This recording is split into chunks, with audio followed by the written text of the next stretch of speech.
Alright, hey guys, welcome to another Pyroske gaming video. Today we're going to go over the current dev notes for Ep2. We've got some interesting stuff coming through here. So, if obviously European server launch, so with most games, there's usually a local. They'll release a local version, then they'll do another one, and then they'll do another one. They'll stagger roll it out. So they're obviously doing this because mainly language support, I would believe. Global is one of those servers where I think they've probably just got too many people. So it's very hard to do rankings when it comes to arena and that sort of stuff because the group of people is so huge. But I guess obviously the 10,000 new players download Ep2 on a daily basis. I think that includes people who re-roll. Like 10,000 is a big number. I'm not sure why they'd post it. I agree with the Adventures Path thing. I think it's a good idea. As much as there are guides out there for people, and there's there's heaps of YouTubers, there's heaps of streamers such as myself, K Gaming, and a lot of other guys that provide 3-star comps, free-to-play comps, different comps for certain things. There's heaps of forums, Discord channels out there that discuss a whole lot of this information. In saying that, I still think this is a good idea. It should have been in the game from the start. For those of you guys who are familiar with Summoner's War, they've done something like this as well, only it was done a lot later in their development, not as soon as what Smilegate have done with Ep2. So I think it's good.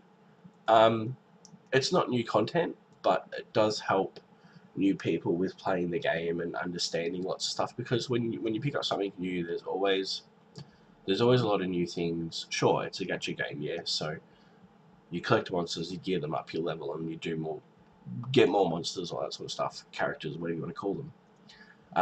But there are aspects of certain things, like, how do I do Labyrinth, or what does the camp function do in raids, or what does morale mean, where are the merchants, all that sort of stuff. So I think that's good. I also think the Montmorency spec change will be pretty good. Based on what they've said, it'll improve her abilities to provide immunity and remove debuffs on allies. So I see Montmorency as being a sort of a semi-free-to-play Destina with shorter cooldowns. We'll see how it comes out when the spec change hits. And because obviously we're in the meta now of debuffs everywhere. So the problem is the immunity sets are not keeping up with the amount of debuffs that are being thrown out there. So what I mean by this is that you go into arena, you'll be lucky to see 1, maybe 2 units on immunity sets, if that. Where you look at other games that I've played that have been established for quite a while, there is literally every team you come up against has immunity, like all 4 units has immunity. Where we've got an abundance of characters now that are released that supply debuffs. You've got Dizzy that supplied debuffs, you've got ML Bal, you've got ML Araminthar. They're just the last 3 that have been released, and they're smashing debuffs everywhere. So I think this Montmorency is a good change. I think it's a spec change that we've needed for a while. Like, this spec change should have happened during the collab, like a week or so ago, rather than a week from now. But yeah, so that's pretty much just where it's at. In regards to updated content, obviously we've got a new Destina banner. And when I say new, I mean we've had it before. Destina is one of those banners that they release every time there was a new server. I remember when I started playing Global, Destina banner was a thing. I was fortunate enough I pulled her in my 5-5 summons. But look, I pulled her and she pretty much carried me all the way through to 10-10. She was my tank, she was my healer. So she's fantastic early game. So if you don't have her, I advise to get her because there is somewhere she will be useful. In saying that, she's not the bee's knees. There are other availabilities. Now, next big thing as well. Obviously, come this Destina story side quest, there is episode 2. So they're saying that'll come around June. So, a bit unsure as to when. So, from my understanding, is it includes new content.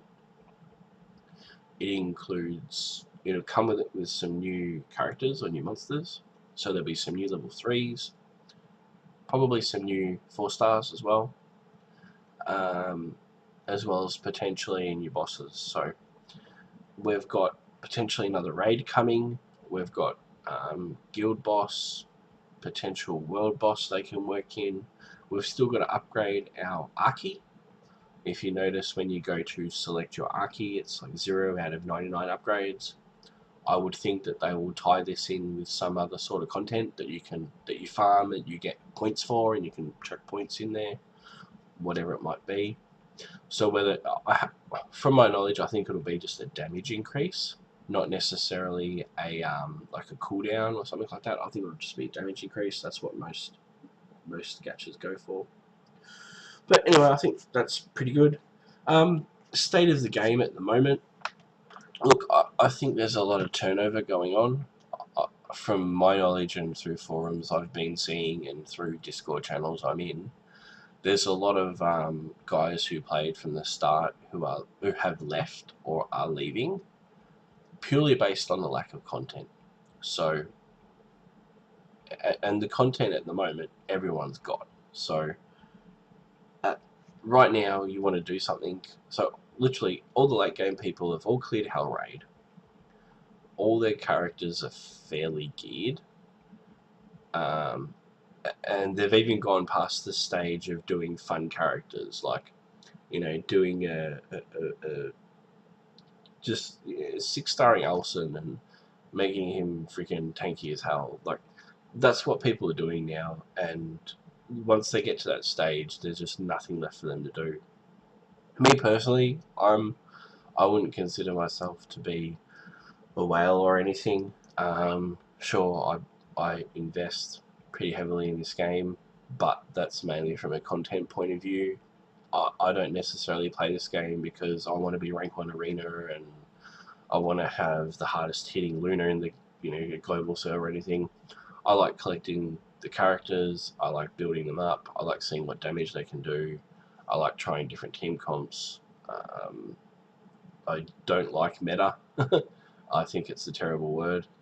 And I don't think it's good for many games, to be honest. I like variety. I like, when you go through arena and you don't see a Judith and you don't see a Ruzard and you don't see a Shadow Rose, you don't see an ML Bell, and you don't see Siam, and you don't see all those top rank heroes. I actually enjoy those teams more. I actually enjoy those arena comps more because it means I can bring something different.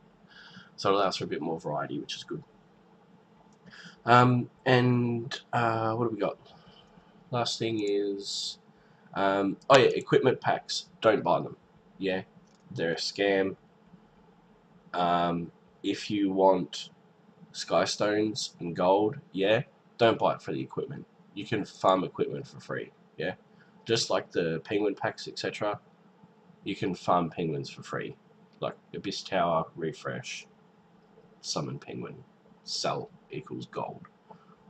So that's my advice there.